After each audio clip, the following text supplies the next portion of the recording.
고린도전서 제10장 다 하나님의 영광을 위하여 하라.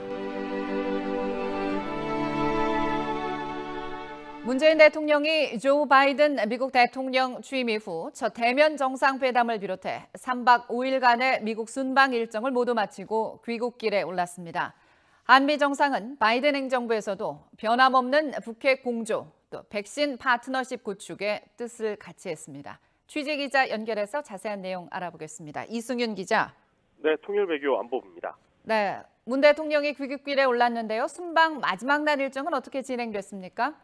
네, 문재인 대통령은 순방 마지막 날 미국의 첫 흑인 추기경인 윌튼 그레고리 워싱턴 DC 대주교를 만나 아시아인들을 대상으로 한 혐오 범죄와 관련해 우려의 목소리를 냈습니다.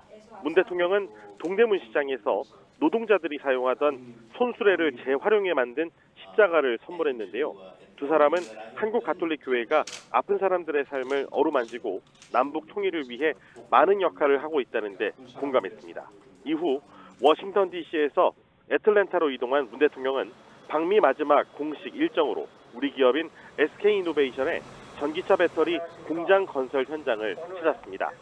문 대통령은 이 자리에서 우리 기업의 미국 투자 확대가 한미 경제 협력을 강화하는 촉매제가 될 것으로 기대한다며 직원들을 격려했습니다.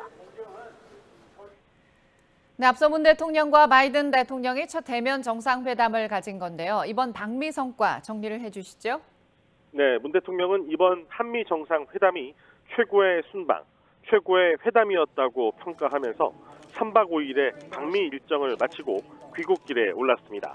앞서 지난 21일 문 대통령은 백악관에서 조 바이든 대통령과 171분간 정상회담을 갖고 북핵을 비롯한 한반도 현안 공조, 백신, 신산업 분야 협력 방안을 담은 양국의 공동 성명을 채택했습니다. 특히 지난 2018년 판문점 선언과 싱가포르 공동 성명에 대한 존중을 이 공동 성명에 명시하면서 대화와 외교를 통한 한반도 문제 해결 의지를 분명히 하며 여러 부분에서 북한의 입장을 고려했습니다. 한미 정상은 글로벌 백신 파트너십을 구축하기로 했고 바이든 대통령은 한국군 55만 명에게 백신을 직접 제공하겠다는 방침도 밝혔습니다.